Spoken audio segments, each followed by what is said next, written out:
Hello everyone and welcome to the online platform of Rao academy Bhopal. नमस्कार, आप सभी लोगों का राव एकेडमी भोपाल के ऑनलाइन प्लेटफॉर्म में बहुत बहुत स्वागत है। दोस्तों, जैसा कि आप लोगों को पता है 16 फरवरी को हमारा एमपीपीएससी प्रीलिम्स का एग्जाम होने वाला है। तो 16 फरवरी को होने वाले एमपीपीएससी प्रीलिम्स एग्जाम को टारगेट करते हुए राव एकेडमी भोपाल की तरफ से ये टारगेट सेट किया गया है कि जो भी एमपीपीएससी प्रीलिम्स का कंप्लीट सिलेबस है, मतलब यूनिट 1 से लेके यूनिट 10 तक का, या तो हम एमसीक्यू के माध्यम से कंप्लीट करेंगे या तो उस पर्टिकुलर टॉपिक की थ्योरी पोर्शन यहां पर कंप्लीट करेंगे। मतलब जो भी प्रीलिम्स का सिलेबस है वो एग्जाम के पहले पहले मतलब डिटेल में डिस्कस करते हुए, ठीक है ना, हर कुछ एमसीक्यू थ्योरी पोर्शन यहां पर हम कंप्लीट करने वाले हैं। तो देखिए, आज का जो टॉपिक है, आज की क्लास में हम डिस्कस करेंगे यूनिट नंबर 7 का बहुत इंपॉर्टेंट सा टॉपिक है डाइजेस्टिव सिस्टम। डाइजेस्टिव सिस्टम या हिंदी में बोलते हैं पाचन तंत्र। बहुत इंपॉर्टेंट टॉपिक है, हर साल यहां से क्वेश्चन पूछे जाते हैं, चाहे वो प्रीलिम्स हो चाहे वो मेंस हो। तो क्लास बहुत ही ज्यादा इंपॉर्टेंट होने वाली है, आप सभी लोग क्लास को ज्वाइन करेंगे, ठीक है। चलिए तो बिना विलंब के आज की क्लास को शुरू करते हैं। क्लास को शुरू करें उसके पहले एक सबसे इंपॉर्टेंट नोटिफिकेशन आप सभी लोगों के लिए ये है, एमपीपीएससी प्रीलिम्स 2025 को टारगेट करते हुए राव एकेडमी भोपाल की तरफ से एक बहुत ही इंपॉर्टेंट टेस्ट सीरीज शुरू की गई और इवन ये टेस्ट सीरीज चल भी रही है। तो अगर अभी तक आप लोगों ने खुद को टेस्ट सीरीज के लिए रजिस्टर नहीं किया तो इस दिए गए नंबर पर कॉल करके 8319618002 खुद को टेस्ट सीरीज के लिए रजिस्टर कर सकते हैं। देखिए, ये जो टेस्ट सीरीज है ये मात्र 99 रुपए पर आपको मिलेगी, मात्र 99 रुपए पर आपको मिलने वाली है। क्लियर है क्या सभी को?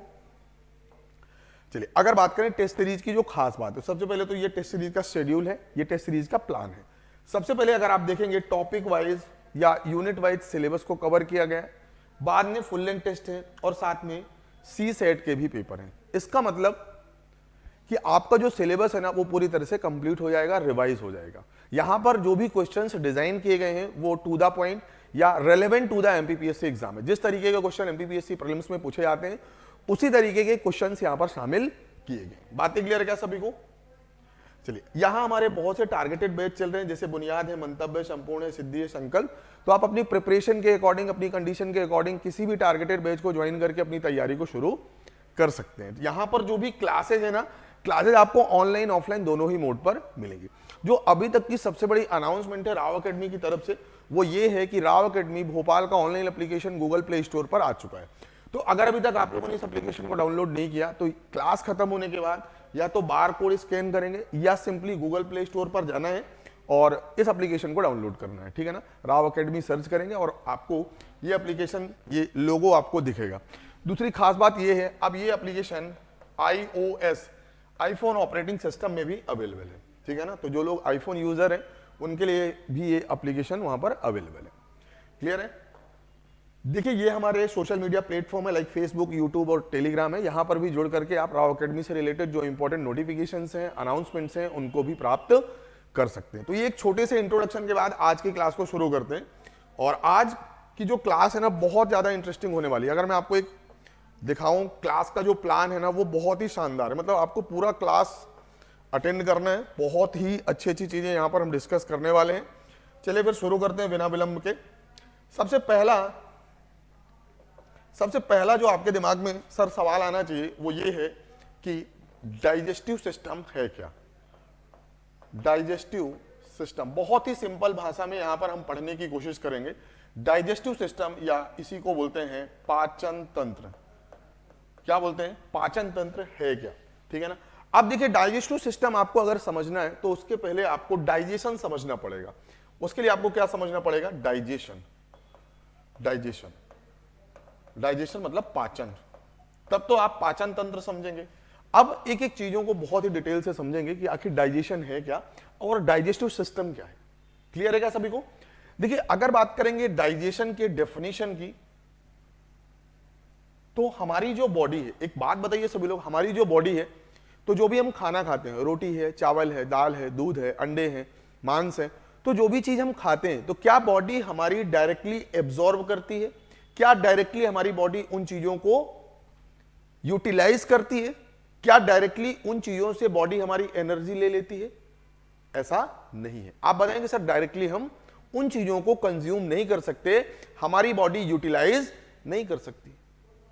सबसे पहले जो भी खाना हम खाते हैं, ठीक है ना, उसमें मेन इंग्रेडिएंट्स क्या होता है? स्टार्च। क्या होता है? स्टार्च। और आपको भी पता है सर, जो स्टार्च होता है वो इनसॉल्युबल होता है, इनसॉल्युबल होता है। और स्टार्च एक क्या है? पॉलीसेक्राइड्स है। क्या है? पॉलीसेक्राइड्स है। दूसरा, जो स्टार्च होता है वो इनएब्जॉर्बेबल होता है, इनएब्जॉर्बेबल होता है, मतलब हमारी बॉडी अवशोषित या डायरेक्टली यूटिलाइज नहीं करती। सर इनसॉल्युबल है, पॉलीसेक्राइड है, इनएब्जॉर्बेबल है और कॉम्प्लेक्स है, कॉम्प्लेक्स शुगर है, कॉम्प्लेक्स शुगर है। मतलब ये एक समस्या है खाने के साथ। जो भी चीजें हम खाते हैं सर, उसका नेचर कैसा होता है बताएंगे सर? वो कॉम्प्लेक्स शुगर है, ठीक है, वो इनसॉल्युबल है, घुलनशील नहीं है, पॉलीसेक्राइड है और इनएब्जॉर्बेबल है। मतलब स्टार्च को हमारी बॉडी डायरेक्टली यूटिलाइज नहीं कर पाएगी, पर हमारी बॉडी को एनर्जी तो चाहिए। तो हमारी बॉडी में एक फंक्शन है, एक प्रोसेस है जिसे आप लोग बोलते हैं डाइजेशन। क्या बोलते हैं? डाइजेशन। अब डाइजेशन में क्या होगा कि ये जो कॉम्प्लेक्स शुगर है वो किस में कन्वर्ट हो जाएगी? आप बताएंगे सर? सिंपल शुगर में। सिंपल शुगर, सिंपल शुगर का मतलब होता है सीधा सा ग्लूकोज, ग्लूकोज या फ्रक्टोज में बदल जाएगी। दूसरा, ये जो इनसॉल्युबल है ना, वो सॉल्युबल बन जाएगा। जो भी सॉल्युबल, घुलनशील, घुलनशील मतलब हमारी ब्लड में आसानी से एसिमिलेशन हो पाएगा। बातें क्लियर है? पॉलीसेक्राइड से ये बन जाएगा मोनोसेक्राइड। अब हमारी बॉडी इसे यूटिलाइज कर देगी। इन एब्जॉर्बेबल के बाद क्या बनेगा? एब्जॉर्बेबल। मतलब अब हमारी बॉडी में ये जो खाना है, ये जो हमने फूड इनटेक किया है, अब हमारी बॉडी के लिए वो यूटिलाइज हो सकता है। क्या बातें क्लियर है? तो डाइजेशन का मतलब आपने क्या समझा सर? डाइजेशन का मतलब है complex sugar, insoluble sugar, polysaccharide या इनएब्जॉर्बेबल फूड को किसमें कन्वर्ट करना? सिंपल शुगर में, सॉल्युबल फूड में या सॉल्युबल इंग्रेडिएंट्स में, मोनोसेक्राइड में बदलना, या फिर एब्जॉर्बेबल एनर्जी रिसोर्स में बदलना ही क्या कहलाता है? डाइजेशन। क्या बातें क्लियर है? क्या बातें क्लियर है? उम्मीद है यहां तक चीजें आपको समझ में आ रही होंगी कि आखिर डाइजेशन या पाचन तंत्र, या सॉरी पाचन है क्या। फिर हम तंत्र में बाद में आएंगे। क्या बातें समझ में आई? सभी लोग नोट करेंगे, सभी लोग चीजों को नोट करेंगे कि सर डाइजेशन का मतलब है कि जो भी हम कॉम्प्लेक्स फूड इनटेक करते हैं उसे सिंपल शुगर में कन्वर्ट करना ही क्या कहलाता है? डाइजेशन। ठीक है ना? जो भी हम इनसॉल्युबल, पॉलीसैकेराइड या इनएब्जॉर्बेबल बाय द बॉडी जो भी हमारा फूड है, वो अब किस में कन्वर्ट हो गया? सिंपल शुगर में, सॉल्युबल शुगर में, मोनोसैकेराइड्स में और एब्जॉर्बेबल जो हमारा सोर्स ऑफ एनर्जी है। हाँ, अब हमारी बॉडी इन्हें क्या करेगी? इनटेक कर सकती है, हमारी बॉडी इनसे एनर्जी ले सकती है। बातें समझ में आ रही हैं क्या? चलिए, अब सवाल उठता है कि सर पाचन तंत्र है क्या? तंत्र का मतलब होता है सिस्टम। सिस्टम मतलब अब ये जो डाइजेशन है, ये डाइजेशन है शरीर के किसी एक अकेले अंग का काम नहीं है। मतलब ये जो डाइजेशन है, इसमें शरीर के विभिन्न अंगों का क्या है? सहयोग है। मतलब विभिन्न अंग जो हैं, डिफरेंट बॉडी पार्ट्स हैं, वो परफॉर्म करते हैं डिफरेंट फंक्शन, और उन्हीं को मिला के हम क्या बोलते हैं? आप बताएंगे सर? Digestive system. आएंगे नेक्स्ट स्लाइड पे, फिर चीजों को लिखेंगे। सबसे पहले अगर बात करेंगे कि यहां पर कौन कौन से ऑर्गन हैं जो इस डाइजेशन में शामिल हैं, कौन कौन से ऑर्गन हैं, तो यहां से अगर आप देखेंगे, हमारे यहां पर इस पोर्शन को आप लोग क्या बोलते हैं? Buccal cavity. क्या बोलते हैं? Buccal cavity. इस पोर्शन को आप लोग क्या बोलते हैं? Buccal cavity. क्या बोलते हैं? Buccal cavity. यहां पर माउथ है, टीथ है, टंग है, और थोड़ा सा पीछे वाला अगर पोर्शन की बात करेंगे तो ये आपका कहलाएगा सेलिवरी ग्लैंड्स। ये तीन चीजें आपको दिखती हैं। ये तीन चीजें अभी फिलहाल केवल आप नाम पर फोकस करिए। सर हमारा जो डाइजेस्टिव सिस्टम है वो हमारे मुंह से शुरू होता है। मुंह मतलब माउथ से। ठीक है ना, मुंह से शुरू होता है। एक एक करके ना मैं बहुत ही सिंपल भाषा में, आसान भाषा में आपको बताऊंगा। और ये जो डाइजेस्टिव सिस्टम यहाँ पर हम पढ़ रहे हैं ना, इंडिया में कोई भी सिविल सर्विस एग्जाम है, चाहे वो एमपीपीएससी है, यूपीएससी है, बिहार पीएससी है, हर किसी के लिए ये इतना ही यूजफुल है जितना कि एमपीपीएससी के लिए, ठीक है ना। तो सबसे पहले यहाँ पर हमने देखा सर, जो हमारा डाइजेशन है वो कहां से शुरू होता है, बक्कल कैविटी, इसे क्या बोलते हैं आप लोग, बक्कल कैविटी। और बक्कल कैविटी में आपको कौन कौन सी चीजें देखने को मिलेंगी, आप बताएंगे सर। बक्कल कैविटी में हमारा तो माउथ है, टीथ है, टंग है, सेलिवरी ग्लैंड्स है, सेलिवरी ग्लैंड्स है। आपको भी पता है ग्लैंड्स मतलब वो बॉडी पार्ट जहां से एंजाइम सिक्रीट होते हैं, उसे हम बोलते हैं ग्लैंड। क्या बोलते हैं, ग्लैंड बोलते हैं। ये दो तरह की होती हैं, एक को बोलते हैं इंडोक्राइन, एक को बोलते हैं एक्सोक्राइन। आगे की क्लासेस में हम देखेंगे, ठीक है, ये चीजें समझ में आई। उसके बाद अगर आप थोड़ा सा नीचे आएंगे तो ये पोर्शन कहलाता है फेरिंग्स। फेरिंग्स का मतलब होता है जहां पर विंड पाइप और फूड पाइप, विंड पाइप और फूड पाइप एक दूसरे को क्रॉस करते हैं, उसी को बोलते हैं फेरिंग्स। क्या बोलते हैं, फेरिंग्स बोलते हैं। जहां पर सर विंड पाइप और फूड पाइप एक दूसरे को क्रॉस करते हैं, एक दूसरे को क्रॉस करते हैं, उसे क्या बोलते हैं, फेरिंग्स। अब आपको भी पता है एक है इपिग्लोटिस।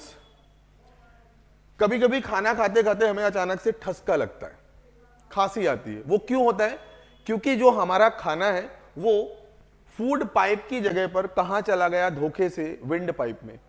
और हमारा जो डायफ्राम है वो ऊपर की तरफ प्रेशर देता है, भैया गलत रास्ते पे आप आ चुके हो, और हमें खांसी आती है। बातें समझ में आई। तो इपिग्लोटिस एक तरीके की क्या है, आप बोल सकते हैं, ऐसे समझते हैं, एक तरह की ये कैप है। और इसका काम क्या है, इसका काम क्या है इपिग्लोटिस का, कि सर जो भी फूड है, फूड को विंड पाइप में जाने से रोकता है, जाने से रोकता है। इपिग्लोटिस एक तरह की कैप है, ठीक है ना। खाना अगर जा रहा है then well it is good, लेकिन अगर खाना धोखे से कहां पर पहुंच गया, विंड पाइप में, ठीक है ना, तो इस चीज को रोकता है। एक फ्लैप है, इस तरीके से फ्लैप होता है, ठीक है ना। और ये जो इपिग्लोटिस है दोनों के लिए इंपॉर्टेंट है, विंड पाइप के लिए भी और फूड पाइप। ओसिफेगस बोलते हैं, ईसोफेगस या ओसेफेगस बोलते हैं। अब आगे देखेंगे ईसोफेगस, क्या बोलते हैं, ईसोफेगस, या इसी को फूड पाइप बोलते हैं, ईसोफेगस। लेकिन याद रखेंगे, ठीक है ना। अब अगला जो इंपॉर्टेंट पोर्शन है हमारा क्या है, स्टमक है, फिर हमारा है लीवर। आपको ही पता है सर लीवर से क्या निकलता है, इंपॉर्टेंट अभी फिलहाल बाइल जूस। लीवर से क्या मिलेगा हमें, बाइल जूस। स्टमक है, ये गाल ब्लैडर है। गाल ब्लैडर जो हमारा बाइल जूस है, बाइल जूस को स्टोर करके रखता है, और जैसे ही खाना स्टमक में पहुंचेगा ना, बाइल जूस खाने में जाके मिल जाएगा, ठीक है ना। आगे चल के हम डिटेल में डिस्कस करेंगे आराम से। फिर अगर बात करेंगे पेनक्रियाज, देखिए पेनक्रियाज से आपको पेनक्रियाटिक जूस मिलेगा, और उसमें तीन तरीके के क्या मिलते हैं, पेनक्रियाटिक जूस में तीन तरीके के एंजाइम निकलते हैं, ठीक है ना। ट्रिप्सिन है, स्टेप्सिन है, ठीक है, इरेप्सिन है। फिर आगे देखेंगे, सबसे पहले देखेंगे लार्ज इंटेस्टाइन। ये वाला हिस्सा है, इसे बोलते हैं लार्ज इंटेस्टाइन, ठीक है ना। और अगर बात करें ये जो अंदर वाला पोर्शन है, ये येलो कलर से जो मैंने बनाने की कोशिश की है, ये आपका क्या कौन सा हिस्सा है, या ब्लू कलर से कोशिश करते हैं, मे बी इट इज, ये वाला जो हिस्सा है ये कौन सा है, स्मॉल इंटेस्टाइन। और सबसे नीचे वाला जो हिस्सा है इसे बोलते हैं अपेंडिक्स। बेसिकली आगे हम देखेंगे जो अपेंडिक्स है वो कैल्शियम का एक हिस्सा है। जो लार्ज इंटेस्टाइन है ना, उसमें एक हिस्सा आपको मैं अभी थोड़ी देर से बताऊंगा, जिसे बोलते हैं कैकम या कैल्शियम बोलते हैं। उसी में आपको क्या देखने को मिलता है, वर्मीफॉर्म अपेंडिक्स। अब ये धीरे धीरे इंसानों में क्या इसका यूज ही नहीं है, इंसानों में इसका यूज नहीं है, तो ये धीरे धीरे गायब हो चुकी है, ठीक है ना। और फिर ये फाइनल है रेक्टम और एनस। तो ये जितने भी ऑर्गन्स यहां पर लिखे हुए हैं, ये जितने भी ऑर्गन्स यहां पर लिखे हुए हैं, उन सबको मिला के ही क्या बोलते हैं, पाचन तंत्र या डाइजेस्टिव सिस्टम। क्यों, क्योंकि डाइजेशन में इन सभी अंगों का अपना अपना काम है। बातें समझ में आ रही है नहीं, कोई दिक्कत हो, कोई परेशानी हो तो पूछेंगे। सबसे पहला आपके दिमाग में आना चाहिए सर, डाइजेस्टिव सिस्टम का मतलब है कि जितने भी अंग है, जैसे माउथ है हमारा, या इसी को बोलते हैं बकल केविटी। क्या बोलते हैं? सबसे पहले बात करेंगे सर बकल केविटी, लिखते चलेंगे साथ में बकल कैविटी। और इसमें आपको 3 इंपॉर्टेंट चीजें याद रखना है। सबसे पहले तो सेलिवरी ग्लैंड्स, फिर है आपके टीथ, फिर है आपके टंग। ठीक है। दूसरी बात इंपॉर्टेंट है जो ओसी या ओसोफेगस बोलते हैं, ओसोफेगस, इसी को बोलते हैं फूड पाइप। क्या बोलते हैं? Food pipe. ठीक है। तीसरा स्टमक, तीसरा है स्टमक, चौथा है लीवर, पांचवा है पैनक्रियाज, छठवां है गाल ब्लैडर, छठवां है गाल ब्लैडर, सातवां है स्मॉल इंटेस्टाइन, स्मॉल इंटेस्टाइन, और सबसे लास्ट है लार्ज इंटेस्टाइन, लार्ज इंटेस्टाइन। क्या बातें क्लियर है? ठीक है ना, लार्ज इंटेस्टाइन। तो ये इन सभी बॉडी ऑर्गन्स का किसमें योगदान है सर? डाइजेशन में योगदान है। तो इन सभी को मिला के ही हम क्या बोलते हैं? Digestive system. लिख सकते हैं यहां पर डेफिनेशन, लिख सकते हैं ऑर्गन्स, या फिर बोल सकते हैं body parts which involves in digestion are collectively मतलब साथ में मिला के called as digestive system, are called as digestive system। क्या बातें क्लियर सभी को? यहां पर सभी लोग नोट करेंगे, हमने यहां पर एक कंक्लूजन निकालना कि सर जितना भी बॉडी पार्ट है, शरीर के डिफरेंट बॉडी पार्ट हैं, बहुत से विभिन्न अंग हैं जो कि डाइजेशन में हिस्सा लेते हैं या जो डाइजेशन में इंपॉर्टेंट है, कलेक्टिवली हम उन्हें क्या बोलते हैं? डाइजेस्टिव सिस्टम बोलते हैं। क्या बातें क्लियर सभी को? सभी लोग नोट करेंगे। अभी एक एक करके चीजों को समझते हैं। सर ये हमारा डाइजेस्टिव सिस्टम है, ठीक है ना। क्या जो हमारा मुंह है, जो हमारा बकल केविटी है, जो हमारी माउथ है, क्या डाइजेस्टिव सिस्टम है? आप बताएंगे सर बिल्कुल है। क्या दांत हमारे डाइजेस्टिव सिस्टम का हिस्सा है? बिल्कुल है। सर क्या फूड पाइप हमारा डाइजेस्टिव सिस्टम का हिस्सा है? बिल्कुल है।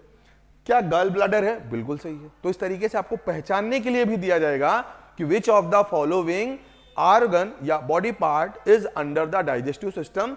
तो ये सभी चीजें, और आपको बता दूं एमपीपीएससी स्पेशली बात करें, ये डायरेक्टली क्वेश्चन पूछा गया है एमपीपीएससी मेंस में। एमपीपीएससी मेंस में 2022 में डायरेक्टली क्वेश्चन पूछा है कि आपको केवल डाइजेस्टिव सिस्टम बताना है, आपको पूरा डाइजेशन नहीं समझना कि ये एंजाइम है और ये सब चीजें हैं। आपसे उसने क्या पूछा? डाइजेस्टिव सिस्टम बताइए, पाचन तंत्र के बारे में बताइए। पाचन तंत्र के बारे में आपको बताना है कि भैया ये बॉडी पार्ट्स हैं और उनके बारे में केवल उनका फंक्शन बताना था कि इसका काम क्या है। अगर बता सकते हैं तो, अदरवाइज ये जो फिगर है, ये जो चित्र है, ये जो इमेज है, वो चीज भी आपको पता होनी चाहिए। ठीक है ना। तो चलिए स्क्रीनशॉट ले सकते हैं, एक एक करके चीजों को समझते हैं। क्लियर है क्या?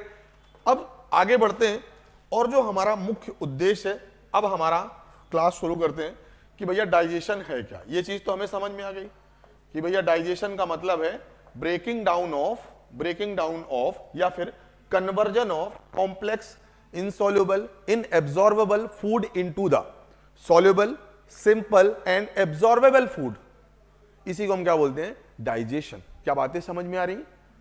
अब ये जो डाइजेशन है, ये जो डाइजेशन है, ये जो पाचन है, ये पांच स्तर पर होता है। डाइजेशन हमेशा कितने स्तर पर होता है? 5 स्तर पर। ठीक है ना। या ले सकते हैं कि जो डाइजेशन है वो 5 जो प्रोसेसेस हैं उनको मिला के भी बोलते हैं। कौन कौन सी हैं?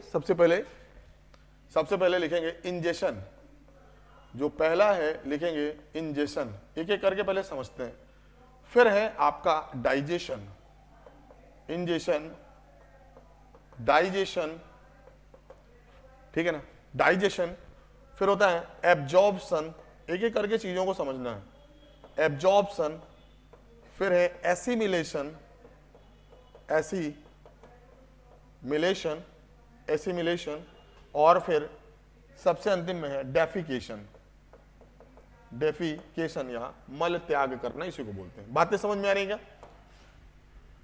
डाइजेस्टिव सिस्टम अगर आपको पढ़ना है तो ये 5 प्रोसेसेस आपको पढ़ना पड़ेगा।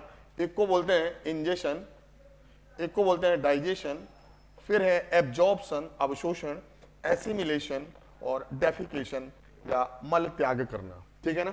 अब एक एक करके चीजों को मैं आपको समझाता हूं कि सर ये इंजेशन का मतलब क्या होता है, इंजेशन का मतलब क्या होता है। तो ये चीज तो समझ में आ गई सर, डाइजेशन या डाइजेस्टिव सिस्टम है क्या। सर सिंपल सी बात है, जो हम खाना खाते हैं वो इनसॉल्युबल होता है एंड एब्जॉर्बेबल होता है, बॉडी उसे डायरेक्टली कंज्यूम नहीं कर सकती, तो उन्हें सिंपल शुगर में कन्वर्ट करना, सॉल्युबल शुगर में कन्वर्ट करना ही क्या कहलाता है, डाइजेशन कहलाता है, पाचन कहलाता है।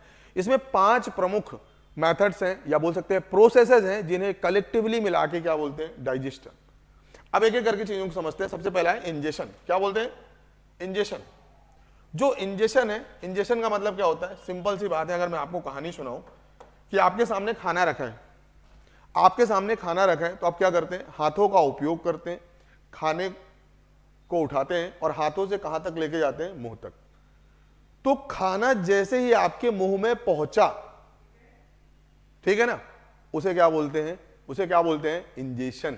क्या बोलते हैं, इंजेशन। लिख सकते हैं सिंपल भाषा में सर, खाने को, यही चीजें, खाने को हाथों की मदद से, हाथों की मदद से, खाने को हाथों की मदद से मुंह तक पहुंचाना, मुंह तक, या फिर इंग्लिश में बकल कैविटी।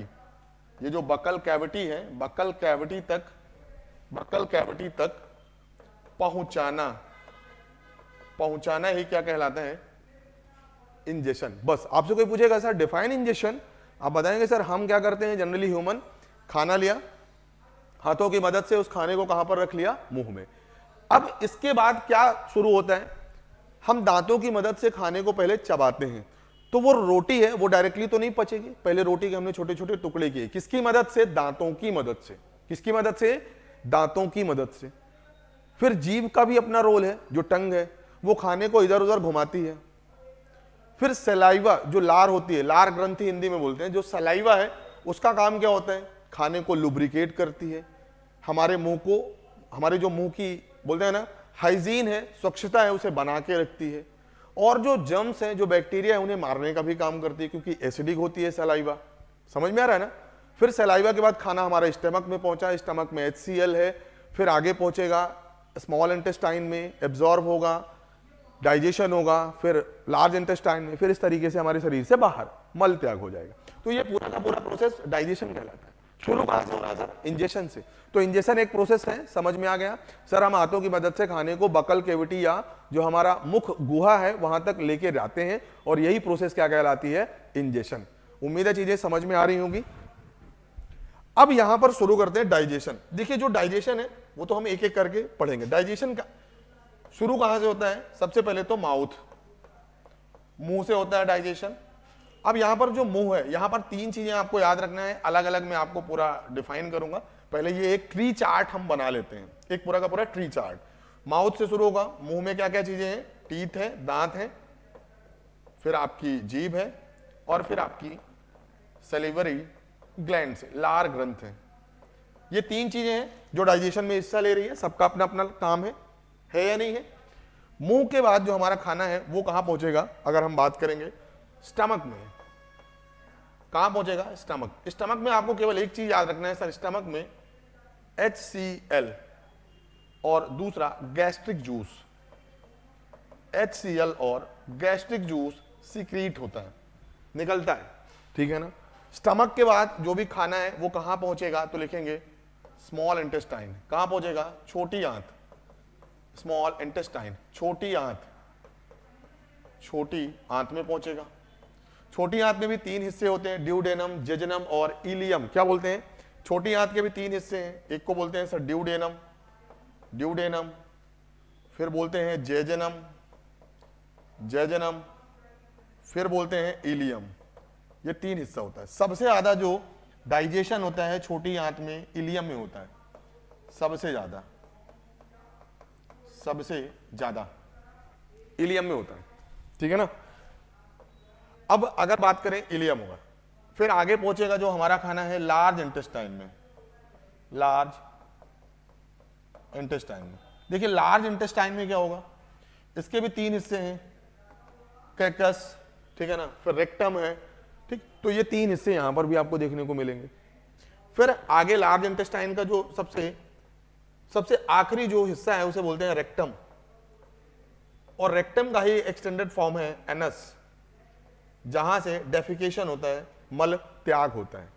तो ये चीज आपको समझ में आ गई सर। सबसे पहले मुंह में डाइजेशन होगा, फिर स्टमक में होगा, स्मॉल इंटेस्टाइन में होगा, लार्ज इंटेस्टाइन में डाइजेशन नहीं होता। यहां पर केवल और केवल क्या होता है, एब्जॉर्प्शन या अवशोषण होता है।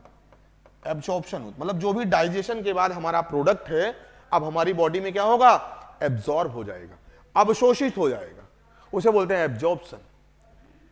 और एसिमिलेशन का मतलब क्या होता है कि अब जो एनर्जी, जो भी प्रोडक्ट है हमारे शरीर में आ गया, तो शरीर के जो डिफरेंट पार्ट्स हैं, जो विभिन्न अंग हैं, उन्हें अपना फंक्शन करने के लिए एनर्जी चाहिए, तो वो एनर्जी उनको दी गई।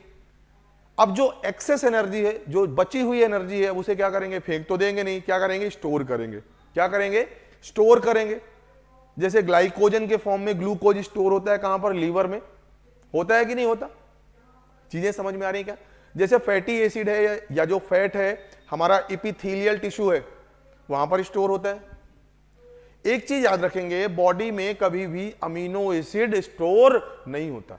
एक्सेस जो भी अमीनो एसिड है वो यूरिया के फॉर्म में कन्वर्ट होकर शरीर से बाहर चला जाता है। ये चीज बस ध्यान में रखना है, ठीक है ना। तो उम्मीद है ये चीजें समझ में आ रही होंगी, नोट करेंगे सभी लोग।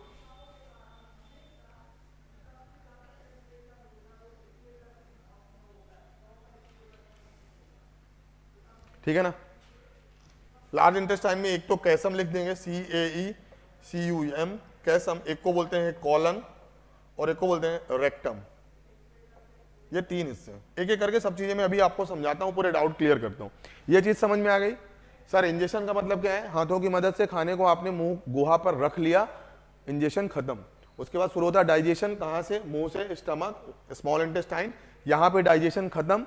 लार्ज इंटेस्टाइन में केवल और केवल अवशोषण या एब्जॉर्प्शन का काम होता है, ठीक है ना, बातें क्लियर है। फिर स्मॉल इंटेस्टाइन में सबसे इंपॉर्टेंट काम होता है किसका, अच्छा यहां पर एक चीज याद रखेंगे, किसका एब्जॉर्प्शन होगा, केवल और केवल वाटर का। लार्ज इंटेस्टाइन का केवल एक ही काम है, पानी की जो कमी है शरीर में उससे बचाना, ठीक है। मतलब एक्सेस वाटर हमारा बाहर ना जाए, एक्सेस वाटर हमारा बाहर ना जाए। बातें क्लियर है क्या, क्या बातें क्लियर है। चलिए, तो एसिमिलेशन, एसिमिलेशन का मतलब क्या है, एसिमिलेशन का मतलब क्या है सर, एनर्जी का डिस्ट्रीब्यूशन, जो भी बॉडी को एनर्जी मिली है, और साथ में एनर्जी का स्टोरेज, इसी को हम क्या बोलते हैं, एसिमिलेशन। अभी हम सब कुछ डिटेल से पढ़ेंगे। अभी फिलहाल दिमाग में इस तरीके से रखिए सर, जो भी एनर्जी है हमारी बॉडी में है, अब उसे हम क्या करना है, डिस्ट्रीब्यूट करना है, और जो भी एक्सेस एनर्जी है उसे स्टोर करना है, कि जब भी शरीर को खाना ना मिले उस समय पर, विपत्ति के समय पर, वो जो स्टोर्ड एनर्जी है वो हमारे शरीर को चलाती है, हमारे शरीर में काम में आती है। और डेफिकेशन क्या है, जो भी वेस्ट प्रोडक्ट है वो शरीर से बाहर निकलता है, जिसे आप लोग बोलते हैं मल त्याग या डेफिकेशन। तो ये चीज है एक मोटे तौर पर।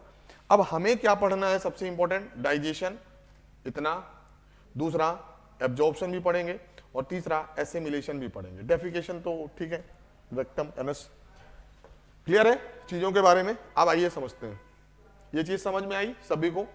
अब शुरू करते हैं डाइजेशन। सभी लोग साथ में लिखते भी चलेंगे, सभी लोग साथ में मिटाते भी चलेंगे, क्योंकि हर एक चीज को हम डिटेल से यहीं पे समझेंगे, हर कुछ डिटेल से समझेंगे। अब सभी लोग हेडिंग लिखेंगे, डाइजेशन, डाइजेशन, डाइजेशन। देखिए अभी अभी मैंने आपको बताया सर, जो डाइजेशन है वो कहां से शुरू होगा, डाइजेशन कहां से शुरू होगा, मुख गुहा से। कहां से शुरू होगा, मुख गुहा से। कौन कौन सी चीजें इन्वॉल्व है सर, माउथ है, टीथ है, टंग है, सेलिवरी ग्लैंड्स है। अब उम्मीद करता हूं, ऐसा मैं मान के चलता हूं, फिर भी मैं आपको बता देता हूं कि जो दांत होते हैं वो कितने तरीके के होते हैं सर, 4 तरीके के होते हैं। बेसिक चीजें कौन कौन से होते हैं, इंसीजर्स होते हैं, कैनाइंस होते हैं, मोलर होते हैं, और प्रीमोलर्स होते हैं। एक क्वेश्चन है मेरा ये 4 तरीके के दांत हम यहाँ पर पढ़ने बिल्कुल भी नहीं वाले, क्योंकि हमारा जो टॉपिक है वो डाइजेस्टिव सिस्टम है, फिर भी मैं आपको बता रहा हूँ। 4 तरीके के दांत होते हैं। सबसे आगे वाले होते हैं इंसीजर, ये वाले होते हैं जिसे शेर दांत बोलते हैं, उसे बोलते हैं क्या, कैनाइंस।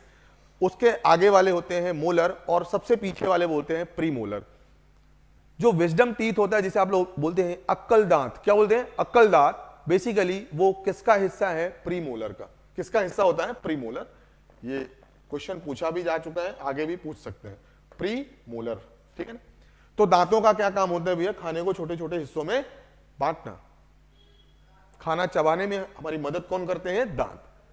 जीभ का काम क्या होता है, जीभ का काम क्या होता है सर, जीभ का काम होता है कि खाना जो भी है उसका मूवमेंट इधर से उधर लेके जाना। दूसरा, खाने का जो टेस्ट है वो भी तो जरूरी है ना, जब टेस्ट नहीं होगा तो हम खाएंगे कैसे चीजों को। टेस्ट है, खाने का जो मूवमेंट है, और दूसरा हम जो बोल पा रहे हैं, हम जो बोल पा रहे हैं वो जीभ की वजह से है, ठीक है ना। ये टंग का काम है। सबसे इंपॉर्टेंट जो एग्जाम पॉइंट ऑफ व्यू से आपको याद रखना है वो है सैलिवरी ग्लैंड्स, वो है सैलिवरी ग्लैंड्स। और सैलिवरी ग्लैंड्स को हिंदी में बोलते हैं लार ग्रंथि। क्या बोलते हैं भैया, लार ग्रंथि। बिल्कुल परेशान नहीं होना, हर चीज हम डिटेल से यहां पर देखने वाले हैं। लार ग्रंथि, क्या बोलते हैं, लार ग्रंथि, लार ग्रंथि।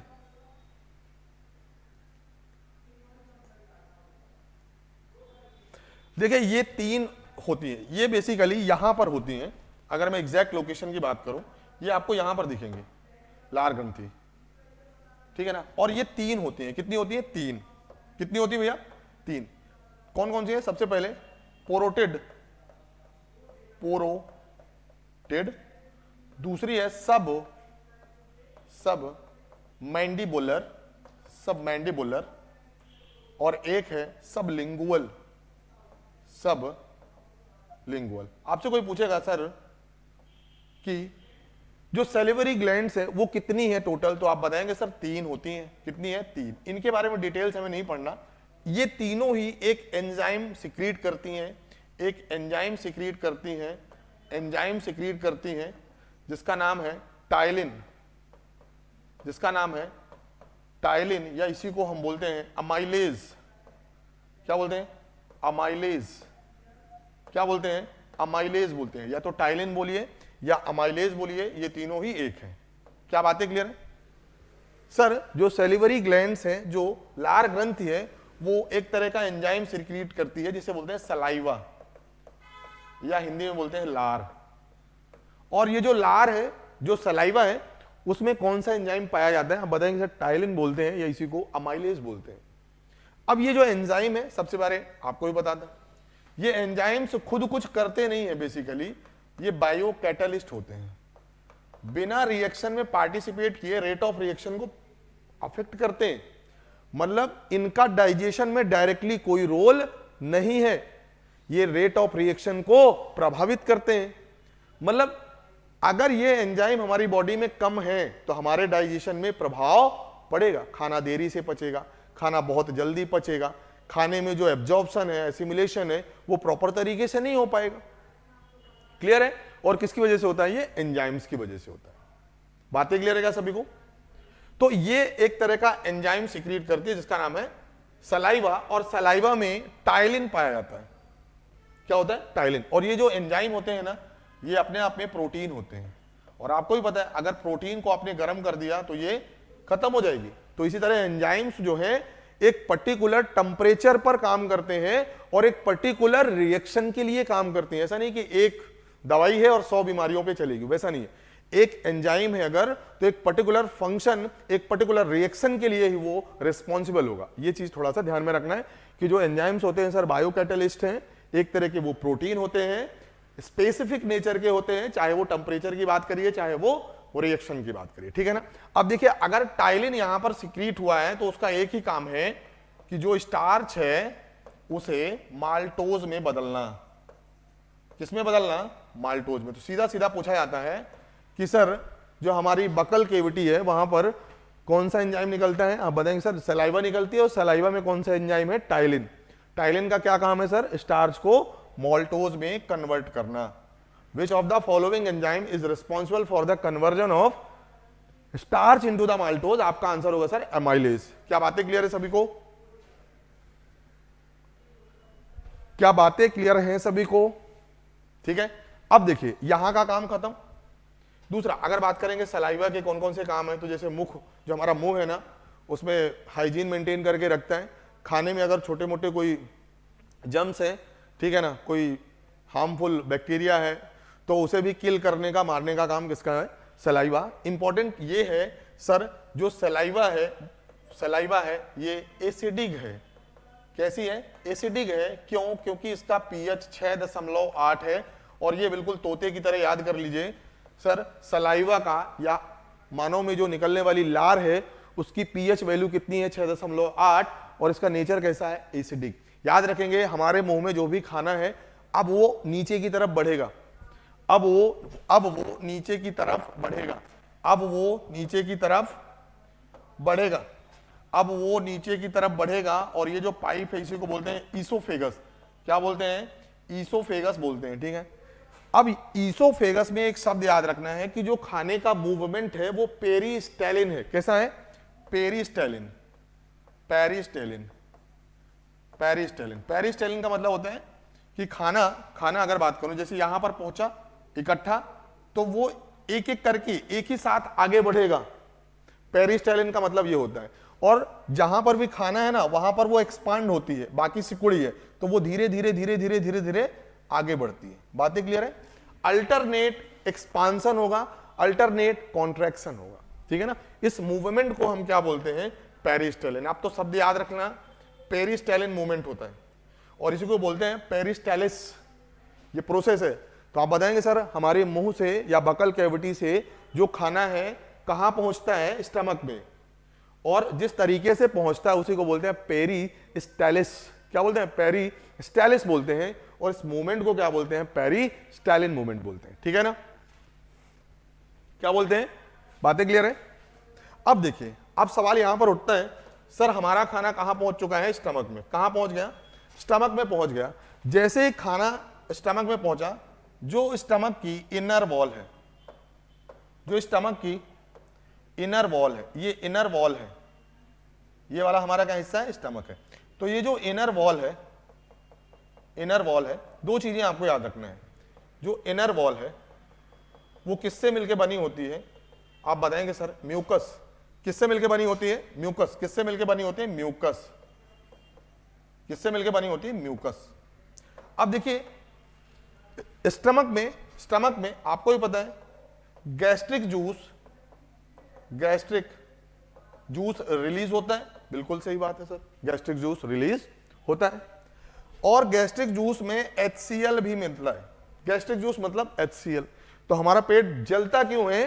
मतलब कभी कभी होता है ना पेट में सर जलन मच रही है, क्योंकि उस टाइम जो आपने कुछ खाया नहीं है, खाली पेट है, तो एसिडिटी क्या है? बढ़ गई। जैसे आप लोग जैसे ही मुंह चलाते हैं, कई लोग जो लोग ज्यादा च्युइंगम खाते हैं, गुटखा खाते हैं, उन लोगों को एसिडिटी इसीलिए होती है। क्यों? जैसे ही मुंह चला, हमारे स्टमक को ऐसा लगा कि कुछ खाना आने वाला है, तो और वहां पर एसिडिटी, मतलब जो एसिड है, जो गैस्ट्रिक जूस है, वो निकला। गैस्ट्रिक जूस निकल आया, पर खाना तो वाकई में हमने खाया ही नहीं। हम तो च्युइंगम चबा रहे हैं, हम तो गुटखा खा रहे हैं, हम तो ऐसे ही मुंह चला रहे हैं। और पेट में क्या होता है? एसिडिटी होती है। पेट में क्या होता है? एसिडिटी होती है। पहली बात। अब हमारा पेट जो है इस एसिड से बचा किस वजह से रहता है? कौन बचाता है? तो इंपॉर्टेंट है सर, म्यूकस। लेयर होती है म्यूकस की जो इस एसिडिटी से बचाती है। जो भी इपिथेलियल टिश्यू है, ठीक है ना, जो हमारे बोल सकते हैं स्टमक के चारों तरफ, उनको प्रोटेक्ट कौन करता है? म्यूकस। चीजों को नोट करेंगे, म्यूकस।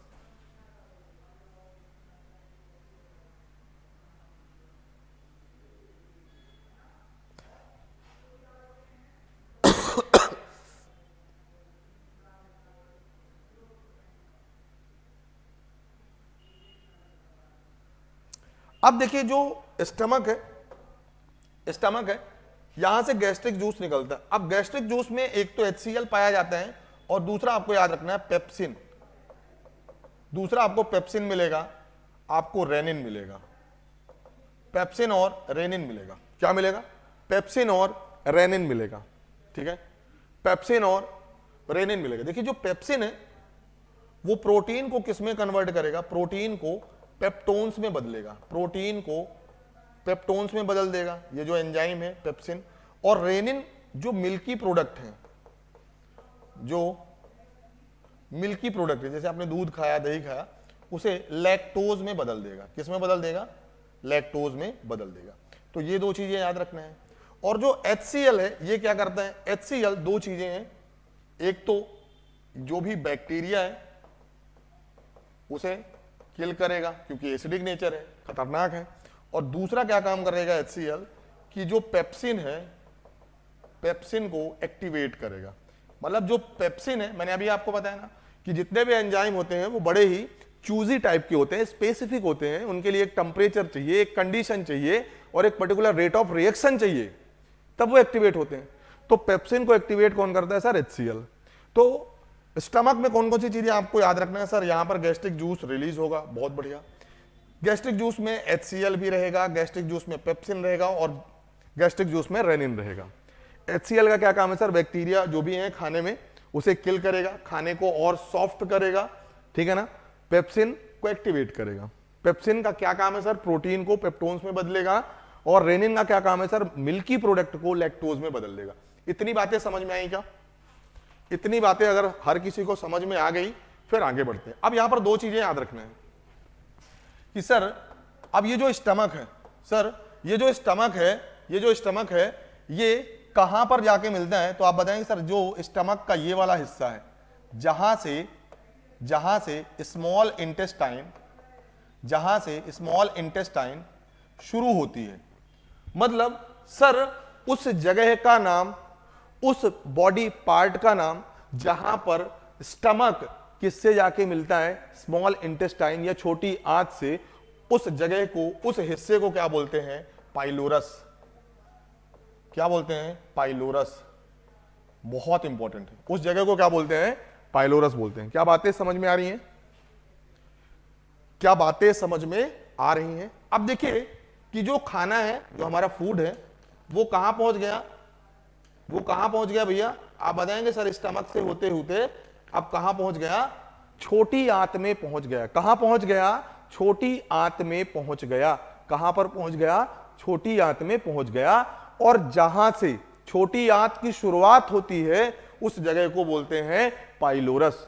क्या बोलते हैं, पाइलोरस। और स्टमक के बाद जो भी खाना है, स्टमक के बाद जो भी फूड है, जो भी खाना है, ठीक है ना, जो भी फूड है, अनडाइजेस्टेड फूड है, उसे बोलते हैं काइम। क्या बोलते हैं, काइम। क्या बोलते हैं, काइम। इंपॉर्टेंट है। स्टमक के बाद जो भी हमारा खाना है ना, वो टूथपेस्ट की तरह बन जाता है। कैसा बनता है, टूथपेस्ट की तरह, इतना मतलब सॉफ्ट, और एक तरह से बोल सकते हैं ना कि लाइक एक पेस्ट बन जाता है, और उसे हम क्या बोलते हैं, काइम बोलते हैं। क्या बोलते हैं, काइम। चीजों को नोट करते चलेंगे। अगर इतनी सारी चीजें क्लियर हैं फिर हम आगे बढ़ेंगे, स्क्रीनशॉट लेंगे, चीजों को नोट करेंगे। क्लियर है?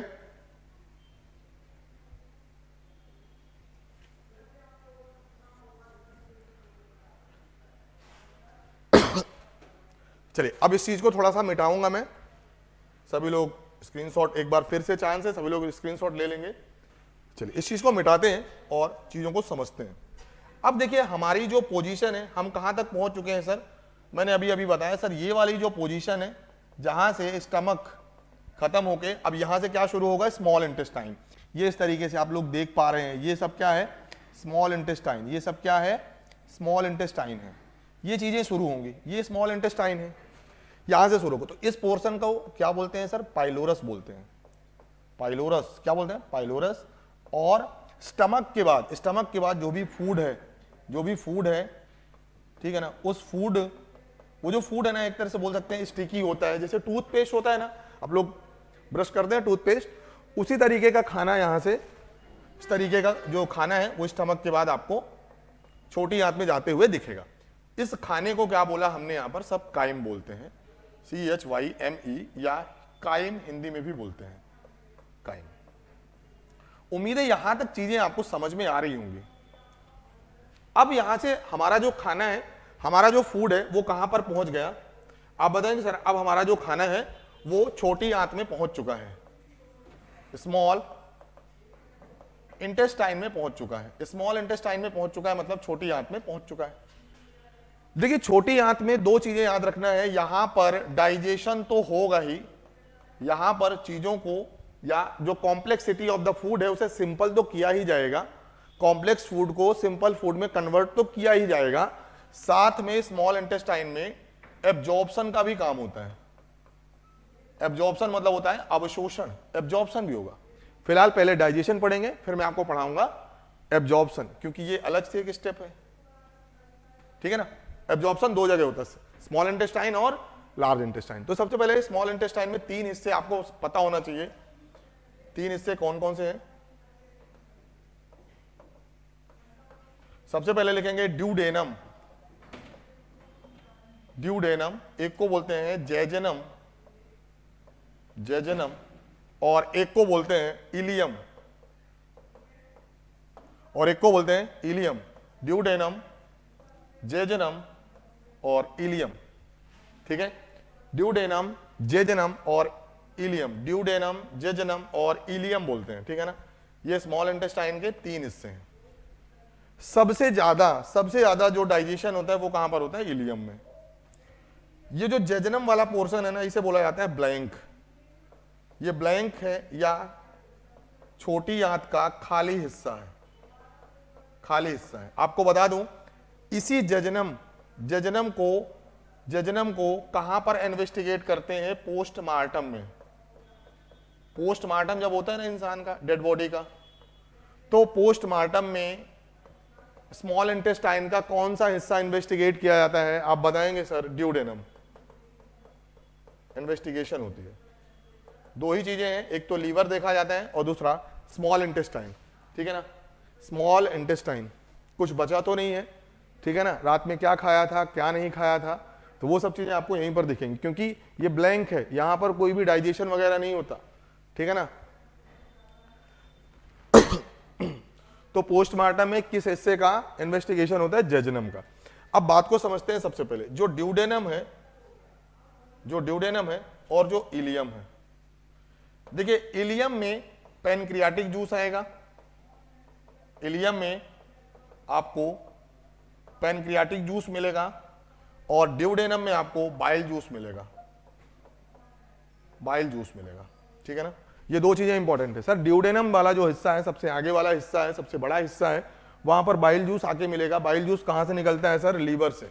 बाइल जूस आपको कहां से मिलेगा सर? ये जो लीवर है, इस लीवर से ये वाला जो हिस्सा लीवर का है, यहां से बाइल जूस मिलेगा। और बाइल जूस जाके कहां पर मिलेगा? बाइल जूस जाके सीधा कहां पर मिलेगा? ड्यूडेनम में, ठीक है ना। और अगर बात करेंगे ये वाला, ये आपको ये हिस्सा वाला दिख रहा है, इस तरीके से पत्ती की तरह, ये वाला जो पत्ती वाला हिस्सा है, इसी को बोलते हैं पैनक्रियाज, और यहां से पैनक्रियाटिक जूस मिलेगा। पैनक्रियाटिक जूस कहां पर जाके मिलेगा? छोटी आंत के इलियम में। ये बातें क्लियर है क्या? छोटी आंत के इलियम में। अब देखिए यहां पर कुल मिला के आपको तीन चीजें याद रखना है। मैं यहां पर टेबल बना रहा हूं, ठीक है ना। पैनक्रियाटिक जूस, अब पैनक्रियाटिक जूस में आपको तीन तरीके के एंजाइम मिलेंगे, वो आपको केवल नाम याद रखना है। पैनक्रियाटिक जूस में तीन तरीके के, पैनक्रियाटिक जूस में तीन तरीके के मिलेंगे। एक है अमाइलेज, हिंदी में ही लिखता हूं अमाइलेज, फिर है ट्रिप्सिन, और तीसरा है स्टेप्सिन,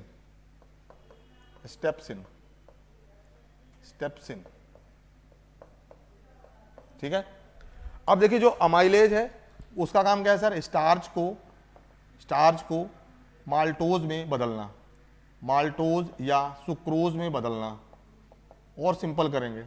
ट्रिप्सिन का काम क्या है सर? जो भी प्रोटीन है उसे पेप्टोन्स में बदलना, और जो स्टोसिन है वो जो भी फैट है, अगर दूध घी आपने खाया, फैट है, उसे फैटी एसिड में बदलना, फैट को फैटी एसिड में बदलना। ये चीजों को नोट करते चलेंगे। फैट को फैटी एसिड में, कौन कौन सी चीजें मैंने आपको बता दी? सर पैनक्रियाटिक जूस में 3 तरीके के एंजाइम हैं, अमाइलेज है, ट्रिप्सिन है और स्टेप्सिन है, और इनका काम भी मैंने यहाँ पर लिख दिया, ठीक है ना। ट्रिप्सिन मतलब प्रोटीन को पेप्टोन्स में बदलना, पेप्टोन्स को पेप्टाइड्स में बदलना, स्टार्च को माल्टोज में बदलना, और स्टेप्सिन का मतलब होता है फैट को फैटी एसिड में बदलना, ठीक है। चलिए अगर बात करेंगे बाइल जूस, देखिए बाइल जूस में 5 तरीके के एंजाइम होते हैं। कितने होते हैं? 5। यहां पर लिख लेंगे ये 5 तरीके के हैं, और यहां पर पैनक्रियाटिक जूस में 3 तरीके के हैं। सबसे पहले लिखेंगे एरेप्सिन, फिर लिखेंगे लिपेज, फिर लिखेंगे लैक्टेज, ये सबसे पावरफुल है, माल्टेज, और फिर है सुक्रेज, माल्टेज और सुक्रेज। देख सकते हैं जो एरेप्सिन है, तो जितनी भी प्रोटीन आपने खाई है, जितनी भी प्रोटीन, उसे आप किस में बदल देंगे? पेप्टाइड्स में और अमीनो एसिड में। जितनी भी प्रोटीन है उसे आप किस में बदल दिए? अमीनो एसिड में बदल दिए। जो लिपेज है, जितना भी फैट है, उसे आप ग्लिसरॉल में बदल दिए। किस में बदल दिए? ग्लिसरॉल में। लैक्टेज मतलब कितना, जितना भी आपने दूध घी वाली चीजें खाई है जिसमें लैक्टिक एसिड होता है, उसे आप किस में बदल देंगे? ग्लूकोज में। माल्टेज क्या करेगा? जितना भी माल्टोज है उसे किस में बदल देंगे? ग्लूकोज में। सुक्रेज क्या करेगा? जितना भी सुक्रोज है वो किस में बदल जाएगा? ग्लूकोज में। तो अल्टीमेटली आप देख सकते हैं कि हर कुछ यहां पर किसकी बात कर रहा है? सिंपल शुगर मतलब ग्लूकोज। सिंपल शुगर मतलब होता है ग्लूकोज, ठीक है ना। क्योंकि हमने प्रोटीन को किस में बदल दिया सर? अमीनो एसिड में। और जो भी फैट है उसे किस में बदल दिया? ग्लिसरॉल में। तो ये डाइजेशन की प्रोसेस खत्म होती है, ये डाइजेशन की प्रोसेस यहां पर कंप्लीट होती है। सभी लोग स्क्रीनशॉट लेंगे।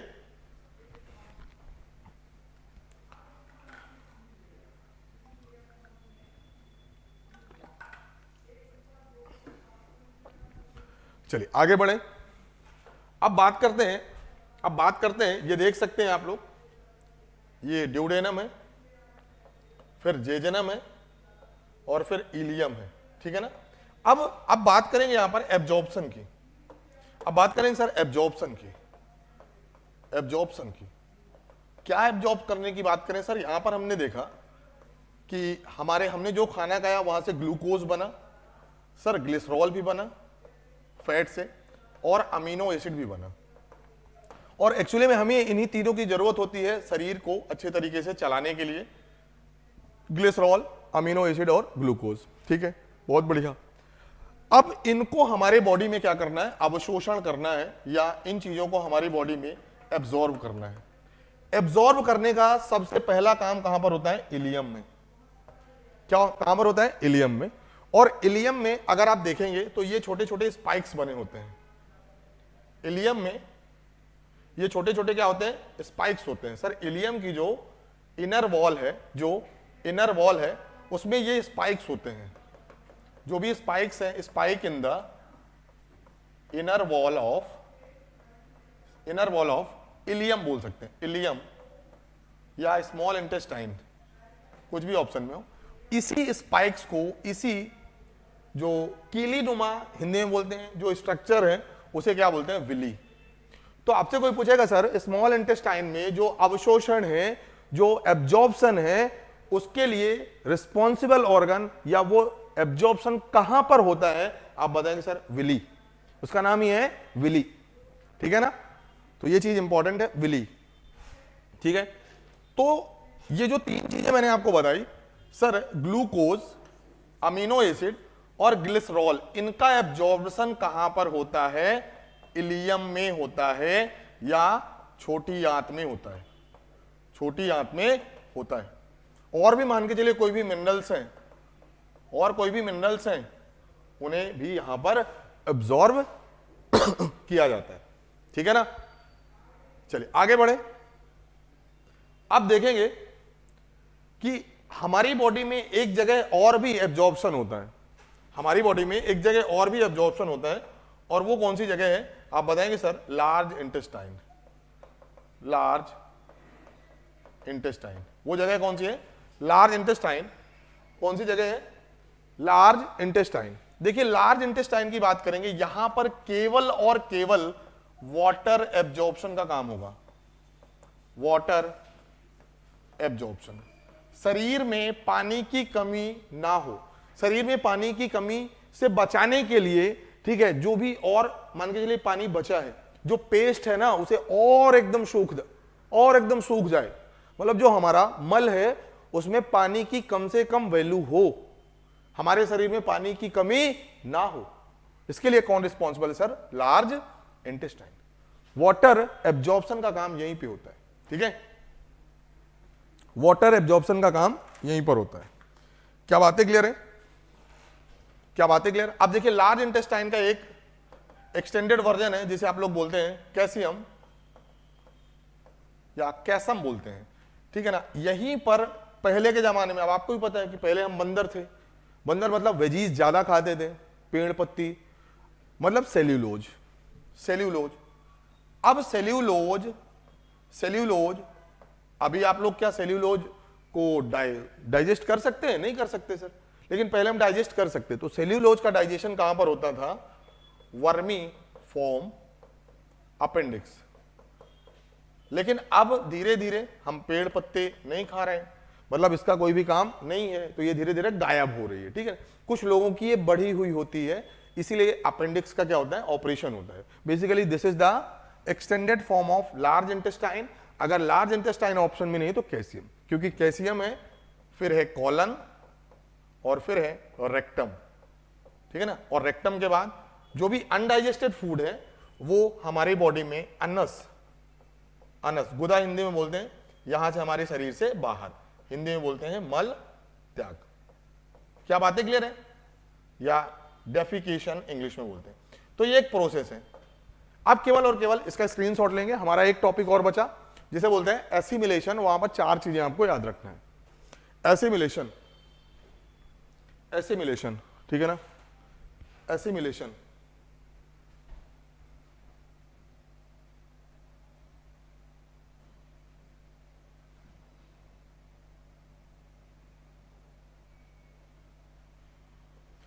चलिए देखिए, जो एसिमिलेशन है, बेसिकली एसिमिलेशन, यहां पर एसिमिलेशन का मतलब क्या है कि सर ये जो भी एब्जॉर्ब, क्या क्या चीजें हमने एब्जॉर्ब की हमारी शरीर ने, आप बताएंगे सर ग्लूकोज है, ठीक है, फिर क्या है आप बताएंगे सर अमीनो एसिड है, फिर आप बताएंगे सर हमारी बॉडी में ग्लिसरॉल है, क्या है? ग्लिसरॉल है, ठीक है। अब इन्हीं तीनों चीजों को सबसे पहले तो हमारी बॉडी को चलाने के लिए जो एनर्जी है वो चाहिए, दिमाग को चलाने के लिए चाहिए, हाथों को चलाने के लिए चाहिए, एनर्जी चाहिए।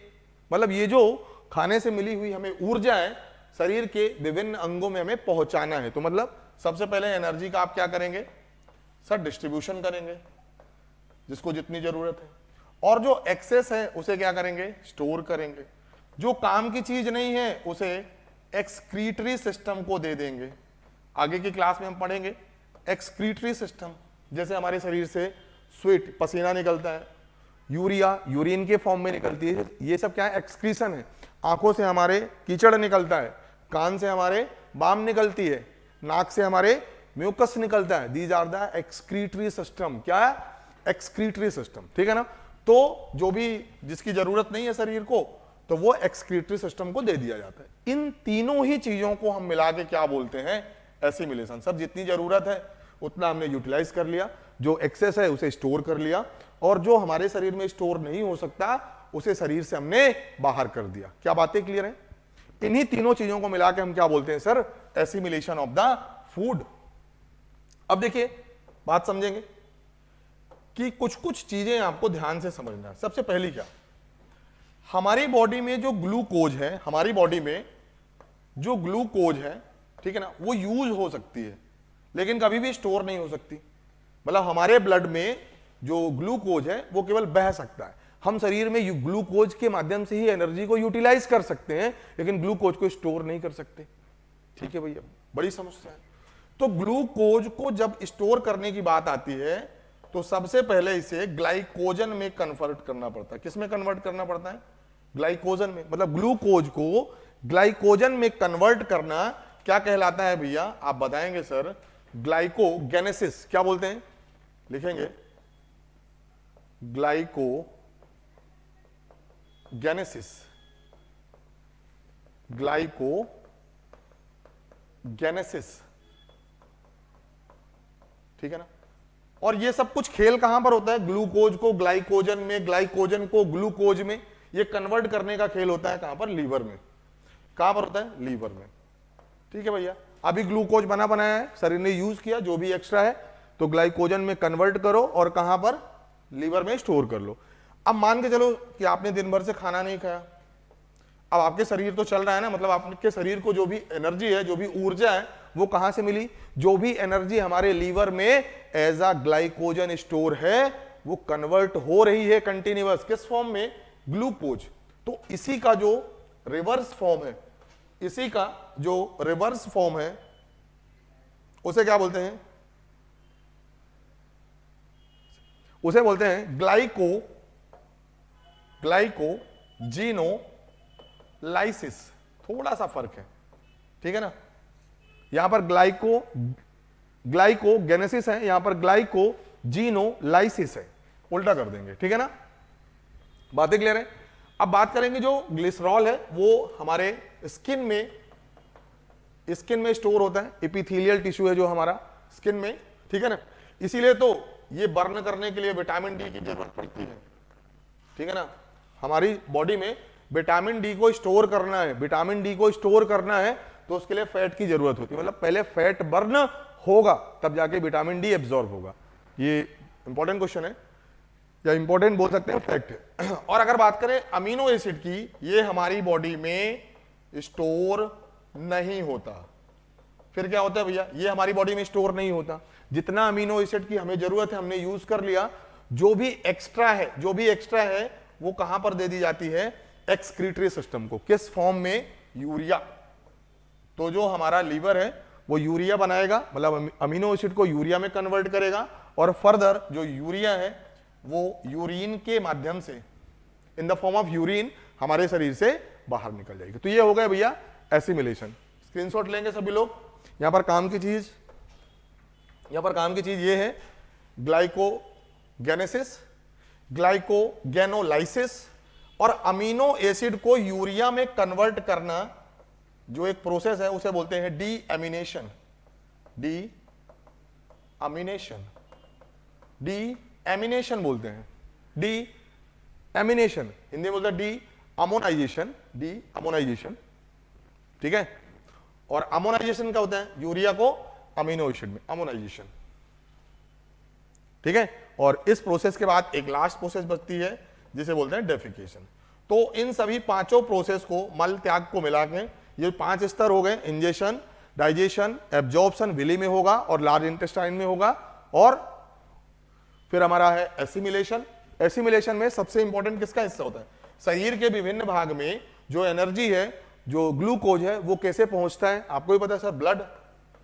आगे की क्लास में हम पढ़ेंगे सर्कुलेटरी सिस्टम, ब्लड है हमारे शरीर में लिम्फेटिक सिस्टम है, ठीक है ना। तो इनके माध्यम से, ब्लड के माध्यम से शरीर के विभिन्न अंगों में एनर्जी पहुंच जाती है, एसिमिलेशन हो जाता है। जो भी एक्स्ट्रा है वो लीवर में स्टोर होगा, स्किन में स्टोर होगा, जिसे हम स्टोर नहीं कर सकते वो एक्सक्रीटरी सिस्टम के माध्यम से शरीर से बाहर निकल जाएगा। बातें क्लियर है क्या? क्या बातें क्लियर हैं सभी को? तो चलिए फिर आज की ये जो क्लास है हमारी डाइजेस्टिव सिस्टम से रिलेटेड वो यहीं पर कंप्लीट होती है। फिलहाल क्लास खत्म करने से पहले एक छोटी सी इंपॉर्टेंट नोटिफिकेशन है और काफी महत्वपूर्ण है, वो ये है राव एकेडमी भोपाल का online application Google play store पर आ चुका है। तो अगर अभी तक आप लोगों ने इस एप्लीकेशन को डाउनलोड नहीं किया तो सभी लोगों से मेरा ये एक अनुग्रह है, निवेदन है, इस एप्लीकेशन को सभी लोग डाउनलोड करें। डाउनलोड करने के लिए या तो आप बारकोड का उपयोग करेंगे या फिर सिंपली गूगल प्ले स्टोर पर जाएंगे, राव एकेडमी सर्च करेंगे और इस एप्लीकेशन को डाउनलोड करें। ऐसा इसलिए बोल रहा हूं क्योंकि आगे चल के जो भी हमारी क्लासेज होंगी, जो भी एक्टिविटीज होंगी, वो सब कुछ इसी एप्लीकेशन पर होंगी, ठीक है ना।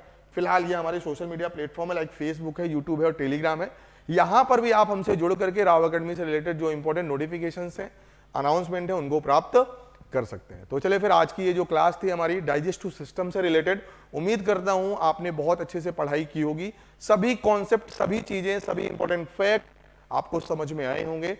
सो आई होप आप लोगों को आज का ये सेशन बहुत अच्छा लगा होगा। तो क्लास को लाइक करना है, चैनल को सब्सक्राइब करना है, और सबसे इंपॉर्टेंट एज अ व्यूअर जो आप लोग कर सकते हैं, इस क्लास को, इस चैनल को दोस्तों के साथ ज्यादा से ज्यादा शेयर करना है। So thank you class and wish you all the best.